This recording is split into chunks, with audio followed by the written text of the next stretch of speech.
Show of hands, art snackers, who likes acrylic markers? I know I do. They're acrylic, so they're nice and opaque. They're really runny like an ink. And you get all the control of using it as a marker. For me, that's a yes, yes, and yes. But what if we take a look at them in a more unconventional way? Well, welcome to Hot in the Shop. This is a series where we take a closer look at some amazing products available in the ArtSnacks shop. My name's Jenny and I'm a mixed media artist. And when I'm not on the ArtSnacks channel, you can find me at an Artfully Lived Life. We're gonna take some acrylic markers, start off using them like watercolors, and take it all the way to using them straight out of the pen. And I know you're gonna want some of these supplies for your own selves, so stick around to the end of the video and I'll tell you how you can get them for 15% off. I thought you'd like that. Let me show you what we're working with.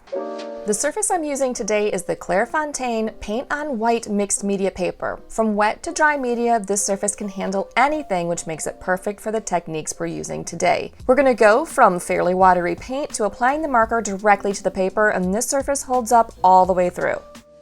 We're also gonna need a palette for mixing, so I'm getting out a single sheet from the Jack Richardson Gray Matters paper palette pad.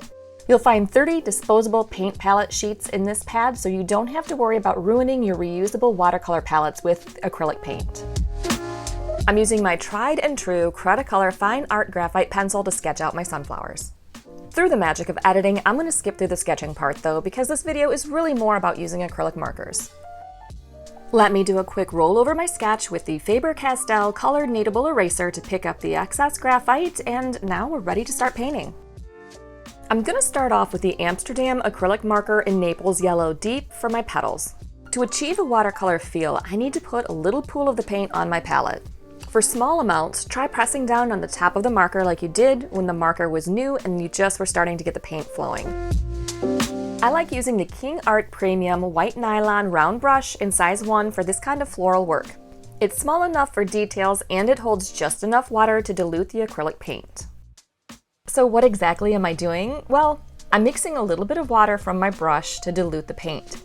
I can create a really transparent layer of color this way, and much like the wet on wet watercolor technique, I can drop in more concentrated color to an area that's already wet. This makes a fun little effect when the pigment and water kind of dance around each other on the paper. It also allows me to lay the groundwork for the shadows and highlights. Each acrylic paint pen is a little different. Some will deliver a flood of paint when you press down on the tip, and others will just deposit a little bit. I'm about to show you a little trick for getting more paint out of your marker when you need to cover bigger areas. First of all, unscrew the guard for the tip and slide it off.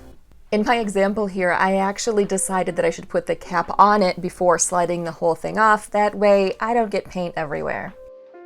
Disassemble your pen further by taking off the valve that controls your paint flow to the tip. It's not hard, you can do it with your fingers, but I find a pair of pliers helps. You're able to pour out the amount of paint you want, then reassemble. Your pen will work just as well as it did before, provided you left some paint in there. The color you just watched me pour out is burnt sienna, and it's going to work perfectly for the centers of these flowers.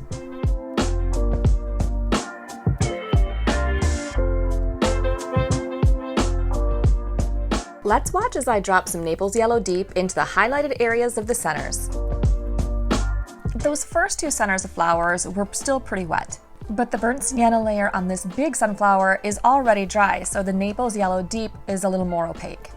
I can still play around with the edges though to fan that color out. And then drop some more yellow in to give it some texture and gently highlight the seeds. And now I'm building up layers going back and forth between the colors and the flowers. I'm still using a little bit of water on my brush and kind of doing some glazing. Glazing is a watercolor technique where you take a really diluted color and you lightly glaze over a dry part of the painting. This adds a slight veil of color over what you already have. Of course, these are acrylic paints, so it's going to work a little different, but you still get the same idea and feel. Finally, we're getting some color in on the petals of this flower. If you can't tell, I work intuitively. I bounce around. I look for what's dry, I add color to parts that are already wet, and I basically just follow what interests me. Really, the only method that I follow is that I do build up layers. Up till now, I've just mixed water with the paint on the palette, but now I'm starting to mix the two colors together to gently darken some shadows around those petals. and I work with less and less water till the paint is more and more opaque. And gradually more and more details are filled in. Okay, I'm feeling pretty good about these blooms, so let's get working on our stems. Do you remember this color from my last video? I adore this color. It is so pretty. I could swim in this color. That's right, it's the color So Nice. I used it twice. It is the Edding 5000 acrylic marker in the color Mellow Mint. I am mixing it with a little bit of the Naples Yellow Deep. I think it gives it a little bit more of a floral stem color. And because these are just the first layers of the stems, I'm going back to adding quite a bit of water into the mix of the paint.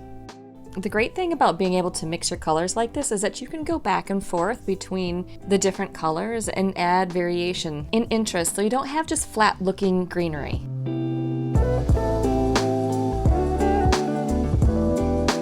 And to get deeper values in the stems and leaves, I'm adding another Edding 5000 acrylic marker in the color of moss green.